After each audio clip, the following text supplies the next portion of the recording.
Nakikilala mo ba siya? Mapagpalang araw ng Miyerkules, kapanalig, ipinagdiriwang po natin ang kapistahan ni Santa Agata, dalaga at martir. Ito po si Sister Rose Agtarap ng Daughters of St. Paul para sa mabuting balita. Pagnilayan natin ang Ebanghelyo ngayon.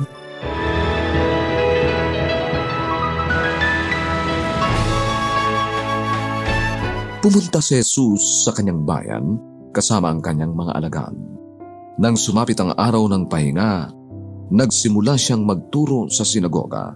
Namangha silang lahat at nagsabi, "Ano't nangyayari sa kanya ang lahat ng ito? Saan kaya galing ang karunungang ito na ipinagkaloob sa kanya? At saan din kaya galing ang mga himalang ito na nagagawa ng kanyang mga kamay? Hindi ba't siya ang karpintero, ang anak ni Maria at kapatid ni Jaime, Jose, Simon at Judas? Hindi ba't narito sa piling natin ang lahat niyang kapatid na babae?" At bulag sila tungkol sa kanya. Sinabi naman sa kanila ni Jesus, "Sa kanyang sariling bayan lamang, sa sariling kamag-anakan at sambahayan hinahamak ang isang propeta." At wala siyang ginawang himala roon. Ilang may sakit lamang ang pinagaling niya sa pagpapatong ng kamay, at namangha siya sa kawalan nila ng paniniwala.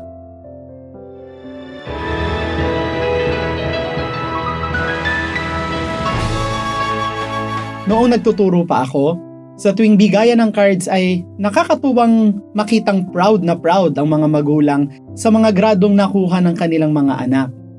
Isang beses, dumating ang aking estudyanteng nasa top 2 ng aking advisory section. Pero napailing na lang ako sa naging reaksyon ng kanyang mga magulang nang ang unang nasambit sa anak ay, "Bakit top 2 ka lang? Bakit hindi top 1?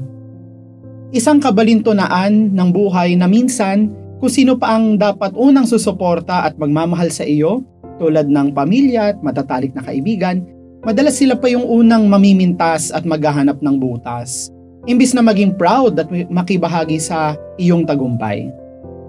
Sa una, marahil ay tinanggap si Jesus sa kanyang bayan ng Nazaret ng buong pagiliw dahil sa kanyang mga kababalaghang nagagawa. Celebrity na siya, sikat na siya. Kaya naman noong nagturo siya sa sinagoga, imbis na makinig sila sa kanya ay nauna ang kanilang bias batay sa kanilang makitid na pagkakakilala sa kanya. Hindi nila matanggap na si Jesus, ang kanilang kababayan, ang kanilang kababata, ang kanilang lokal na karpintero ay ang Mesiyas, ang anak ng Diyos.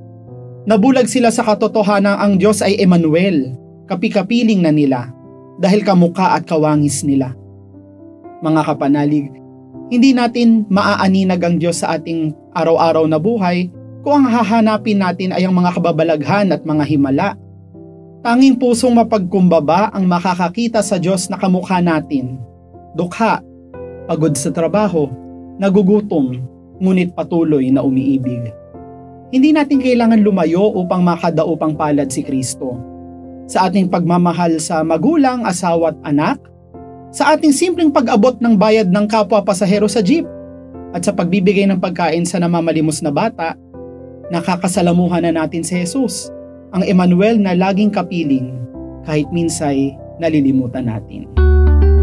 Mga kapanalig, maraming salamat po sa inyong suporta sa aming misyon. Subscribe, like, and follow po lines sa aming social media accounts. Patuloy po kaming humihingi ng inyong tulong upang maipagpatuloy ang programang ito.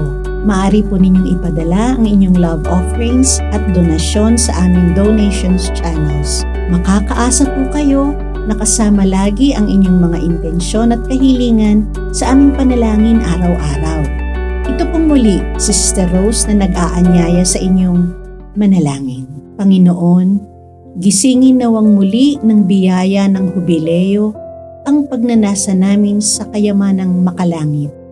Tulungan mo kaming ipalaganap ang kagalakan at kapayapaan ni Kristong aming manunubos sa buong mundo. Amen.